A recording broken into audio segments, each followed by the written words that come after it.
जैसा कि आप सब लोग जानते हैं कि हम लोग अनुसूचित जनजाति कल्याण विभाग के अंतर्गत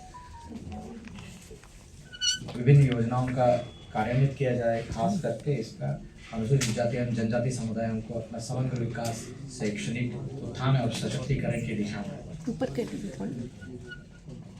ये बता दें कि आप लोगों को 2011 की जनगणना के हिसाब से बिहार में अनुसूचित जाति का 15.91% और अनुसूचित जनजाति को 1.28% का आबादी था, जो अभी 2022 के जातीय जनगणना के आधार पर उसका अनुसूचित जाति का 21.33 एवं अनुसूचित जनजाति का 1.68% हो चुका है।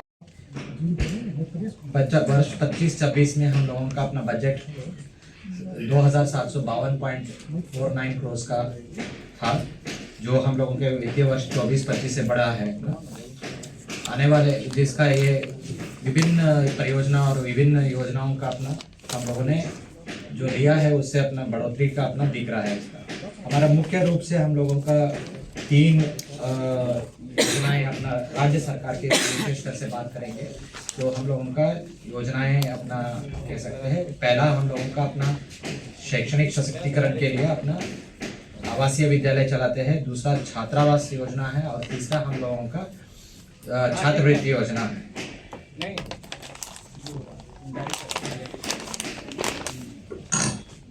कोई समस्या है?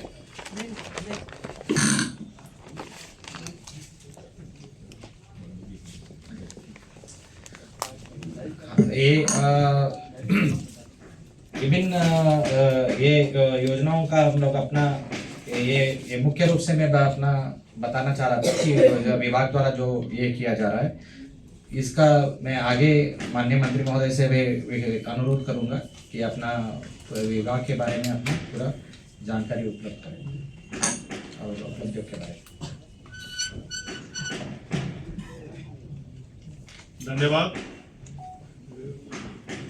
अपने साथ आज की इस प्रेस वार्ता में हम सब के साथ हमारे विभाग के सेक्रेटरी साहब और हमारे विभाग के निर्देशिका और सभी अधिकारी, साथ ही मीडिया के प्रिंट मीडिया, इलेक्ट्रॉनिक मीडिया के सभी साथी और मेरे पदाधिकारी, आप सबको धन्यवाद देते हैं कि आप सबों ने महत्वपूर्ण समय निकाल के आज के इस कार्यक्रम में आप सब ने शिरकत किया है।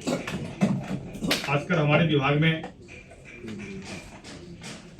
जितनी योजनाएं चल रही है, बिंदुवार हमारे सचिव आप सबको बताना चाह भी रहे थे, बताया भी है। लेकिन मुख्यतः जो हमारे विभाग का जो लक्ष्य है, देश के माननीय प्रधानमंत्री नरेंद्र मोदी जी के मार्गदर्शन में, बिहार के माननीय मुख्यमंत्री नीतीश कुमार जी के नेतृत्व में विकसित बिहार बनाने का जो विजन है, वो विकसित बिहार बनाने के विजन में हमारे विभाग की एक महत्वपूर्ण दायित्व है। समाज के अंतिम पंक्ति में बैठे हुए जो लोग हैं, वो समाज के अंतिम पंक्ति में बैठे हुए लोगों को विकास के मुख्य धाराओं से जोड़ना हमारे विभाग की प्रथम प्राथमिकता है। उस कड़ी में हमारे विभाग सामाजिक रूप से, आर्थिक रूप से और शैक्षणिक रूप से इन समाज के लोगों को विभाग से जोड़ रही है, प्राथमिकता के आधार पर कार्य कर रही है। आज अनुसूचित जनजाति कल्याण विभाग के माध्यम से, जैसा कि हमारे सेक्रेटरी साहब ने बताया, इसमें जनसंख्या के अनुपात इन्होंने लिया जो वर्ष 2011 के जनगणना के अनुसार एससी समाज का जनसंख्या और एसटी समाज की जनसंख्या दोनों का अनुपात को इन्होंने किया तो लगभग 17%, और जब 2022 के जनगणना को आप लेंगे तो लगभग 22% टोटल होती है। और 22% समाज के लोगों को कैसे विकास वहां तक सर्वस्पर्शी योजनाओं का लाभ मिले, इसका चिंता हमारे विभाग कर रहे हैं। और उसी कड़ी में वित्तीय प्रबंधन जो पिछले बजट का सत्र रहा, आप देख सकते हैं जो 25-26 के लिए जो मेरा कुल बजट रहा वह 2752.49 करोड़ का बजट मेरा रहा है। और इस बार का भी जो बजट सामने आपको बिहार के आने वाला है, तो निश्चित से हमारे विभाग का जो बिहार का जो बजट होगी वह बिहार का बजट जो है विकसित बिहार बनाने के लिए दृढ़ संकल्पित वाली बजट होगी। और उस बजट में हमारे विभाग का भी निश्चित रूप से एक अहम भूमिका आपको देखने को मिलेगा। और पिछले बजट की तुलना में इस बार का बजट सामने आप सबको आएगा ही। अभी तो भारत सरकार के बजट की चर्चा हो रही है। वही शैक्षिक रूप से भी हमारे विभाग में देख सकते हैं, तो हमने कहा कि शैक्षिक रूप से हमारे प्राथमिकता है इस समाज के मुख्य धारा में जोड़ना।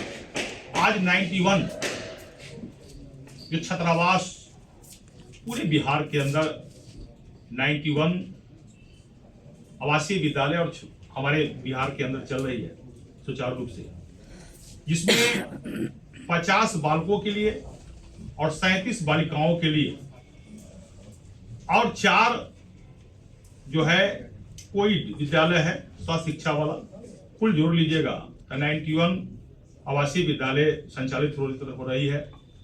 उतना ही नहीं, जिसमें आपको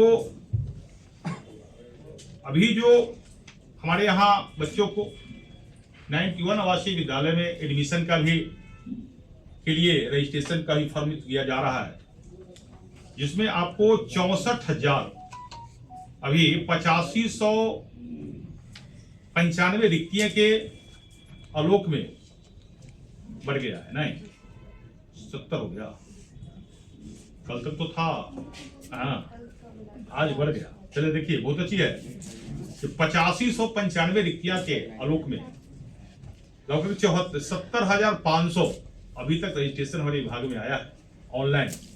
जो बच्चे चाह रहे हैं इस विभाग में जिनका एडमिशन और कुल आवेदन जो आया है उस आधार पर हम लोग उसका एडमिशन ही अपने विद्यालय में देंगे, ताकि शैक्षिक रूप से बच्चों का जो है विकास हो पाए।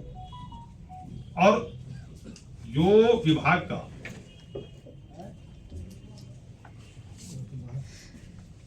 अभी हम लोगों ने 91 के अलावा और हम लोगों ने और विद्यालय की संरचना हम लोगों ने भी शुरू किया है। उसके अलावा वर्तमान में 28 स्वीकृत भी हम लोग का हुआ है अभी उस विद्यालय में। और छात्रावास में हम लोग देख सकते हैं जो कुल 139 छात्रावास पूरे बिहार के अंदर संचालित है। ये छात्रावास में प्री मैट्रिक और post matric, pre matric 21 pre matric और 180 पोस्ट मैट्रिक की बच्चों को पढ़ाई संचालित हो रही है। कुल 130 लड़कों और 9 लड़कियों के लिए यह छात्रावास संचालित है। हमारा क्षमता जो अभी है 10,532 के अनुपात में 8,777 छात्र और छात्राएं इस छात्रावास में रहते हैं।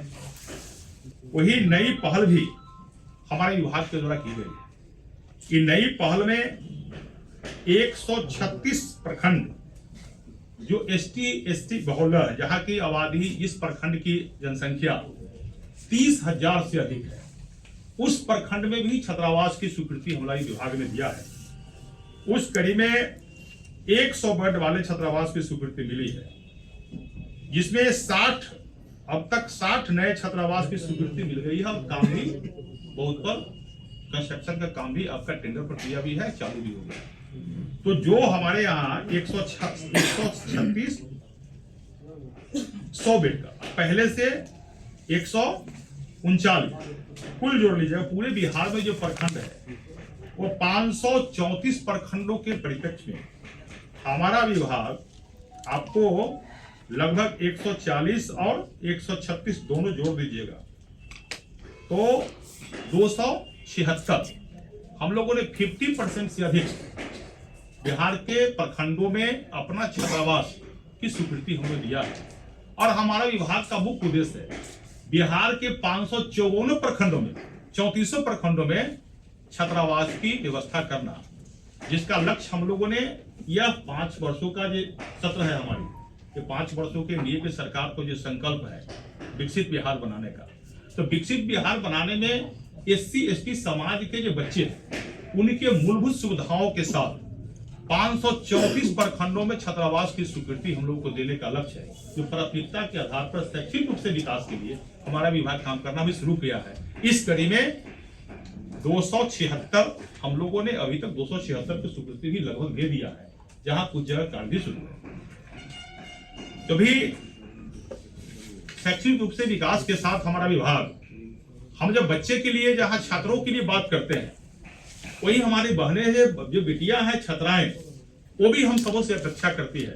एक बगल बिहार के माननीय मुख्यमंत्री जी का महिला सशक्तिकरण का जो विजन है, जो कल ही आपको कैबिनेट के बैठक में देखने को मिला होगा, उस कैबिनेट में जो निर्णय महिला सशक्तिकरण के जो विषय आया, उसमें हमारा विभाग 100 जो अभी सावित्रीबाई फुले बालिका छात्रावास की स्वीकृति भी हमारा विभाग ने दिया है, जो 100 सावित्रीबाई फुले बालिका छात्रावास की स्वीकृति में 18 जिलों में 100 बेड वाले, ये 100 वार्ड वाले जो 100 बच्चियां उस बालिका छात्रावास में रहेगी, उसमें 18 जिलों में जहां भूमि की ही प्राप्ति हो गई है और टेंडर की प्रक्रिया में कई जगह टेंडर भी होना शुरू हो गया है। अब हम लड़के के साथ साथ लड़कियों माने महिला सशक्तिकरण के रूप में भी हमारे विभाग बड़ी उपलब्धि हासिल कर रही है। और हम प्रत्येक जिला में, अभी तो हम लोगों ने प्रति जिला में ही इसका प्रावधान किया है। जिस प्रकार हमने कहा ये छात्रावास 554 प्रखंडों में हमको प्राथमिकता लिया है हम लोगों ने, उसी प्रकार फर्स्ट फेज में हम लोग सभी जिलाओं में सावित्रीबाई फुले छात्रावास की भी स्वीकृति हम लोगों ने देने का काम किया है। उस कड़ी में मेरा कार्य भी शुरू हो गया है। तो शैक्षिक रूप से आपको हमने बता